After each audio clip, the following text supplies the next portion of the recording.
dengan saya Alika Putri. Saya Elina Nur. Saya Amanda Zulaika. Dan saya Aufa Iman Bin. Selamat menyaksikan. Hari ini kita akan bahas satu istilah yang makin sering muncul di dunia pendidikan, yaitu edupreneurship.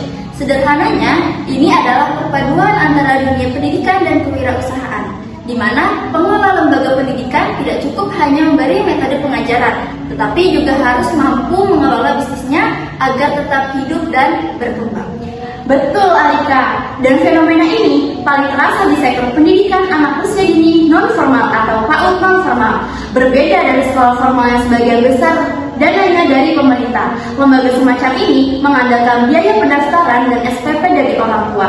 Jadi pemirsa, kemampuan berwirausaha jadi syarat mutlak supaya layanan pendidikannya bisa terus berjalan. Pemirsa, untuk melihat bagaimana konsep dipraktikkan, tim kami sempat melakukan observasi pada salah satu lembaga bimbingan belajar membaca, menulis, dan berhitung untuk anak usia dini yang beroperasi dengan sistem kemitraan atau franchise. Setuju Amanda, jadi mari kita bedah dari dua sisi edukasi dan sisi bisnisnya. Dari sisi edukasi, lembaga semacam ini umumnya menerapkan kurikulum berjenjang usia anak dengan kelompok belajar kecil supaya tiap anak mendapat perhatian individual. Pendekatannya banyak memakai konsep belajar sambil bermain dengan media visual dan alat permainan edukatif.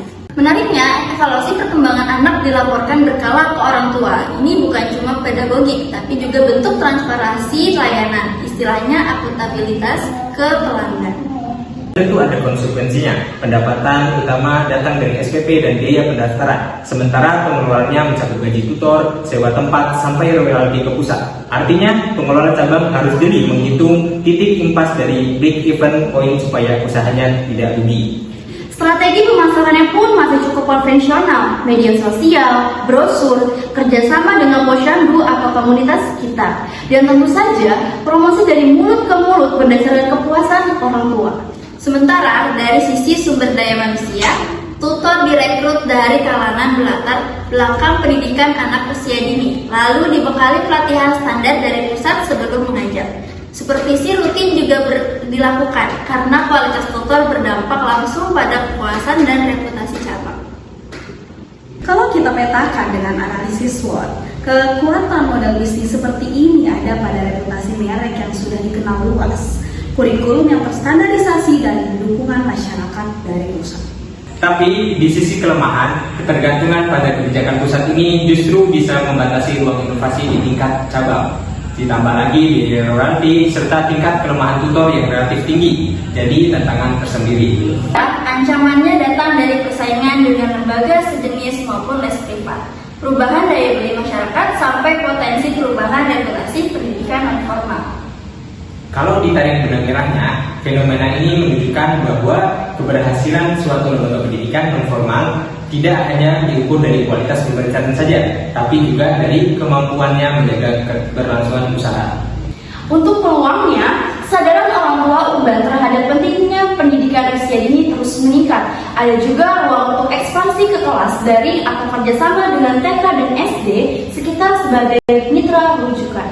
Edupreneurship pada akhirnya menuntut keseimbangan. Terlalu fokus ke bisnis, kualitas pendidikan bisa terkorbankan. Tapi pemirsa, kalau hanya fokus ke pedagogi saja tanpa strategi bisnis yang sehat, lembaga sebaik apapun beresiko sulit bertahan. Dan tantangan ke depan bagi pelaku usaha di sektor ini adalah beradaptasi dengan strategi pemasaran digital yang lebih adaptif, mengingat persaingan di sektor pendidikan anak usia dini semakin ketat. Itu tadi sorotan kita soal edupreneurship di sektor pendidikan anak usia dini. Bagaimana dunia pendidikan dan kewirausahaan saling melengkapi demi layanan yang bermutu sekaligus berkelanjutan. Terima kasih telah menyaksikan. Sampai jumpa di segmen berikutnya. Saya Elina Nur. Saya Alika Putri. Saya Amanda Zulaika. Dan saya Aufa Iman Bin.